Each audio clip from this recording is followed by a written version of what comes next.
Hello everyone, আসসালামু আলাইকুম। কেমন আছেন সবাই? আশা করছি সবাই ভালো আছেন।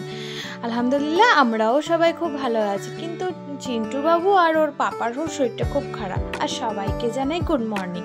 তো আজকে সকালবেলা 6টা থেকে ব্লগটা শুরু করে দিলাম। আর দেখুন, এখানেতে নিহানের অলরেডি স্কুল খুলে গেছে। তো ওর তো বইপত্র সব গুছিয়ে রেডি করে দিতে বাবু সাহেব আজকে খুবই বিরক্ত হচ্ছেন। ফার্স্ট স্কুল তো, আর অনেকদিন ছুটি ছিল, তো সব কিছু রেডি করে দিলাম। তোমাকে ম্যাগি দিয়েছি, ঠিক আছে, আর একটা সেই কেক দিয়েছি। ওটাকে আবার নয় করছো, জামাটা ঠিক করো, আবার জামাটা ঠিক করো। দেন বাবু দেখুন চলে এসছে। ওকে বললাম গাড়ি করে এসছে নাকি ওটাই দেখতে বললাম। আর এদিকে দেখুন চিন্টু বাবু তো উঠেই ওর বদমাইশি শুরু করে দিয়েছে। আর এদিকে হঠাৎ করে এসে বলছে মা গাড়ি চলে এসছে। দেখুন কিভাবে দৌড়াচ্ছে, দেখুন গাড়ির যে হর্ন পেয়েছে বাবুর চোখ থেকে একদম সব ঘুম কোথায় পালিয়ে গেছে। তো ওকে আমি তাড়াহুড়ো করে আমিও ছুটতে ছুটতে ওর টিফিন ভরে আর ছুটতে ছুটতে আমিও চললাম ওর সাথে।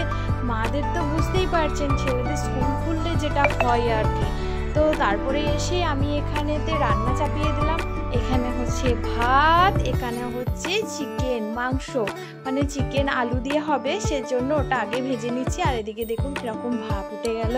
তো এইদিকে হচ্ছে মুগের ডাল, একটু ভেজ মুগের ডাল করছি। তার রান্না বান্না সেরে এখানে পুরো আমার ঘরদোর ক্লিন করে নিলাম। ঘরদোর ক্লিন হয়ে গেল। এবারে তো নিজেরও তো একটু টাইম দিতে হবে, তাই না? তার ফাঁকে খাওয়া দাওয়া করে নিলাম একটু। দেন আমি একটু আমার চুলগুলো দেখবেন কিভাবে অবস্থা। ওই চুলে আমি এবারে অ্যালোভেরা দিয়ে একটু দেখি ও বাবা চিন্টু বাবু এখানে বদমাশি করছে।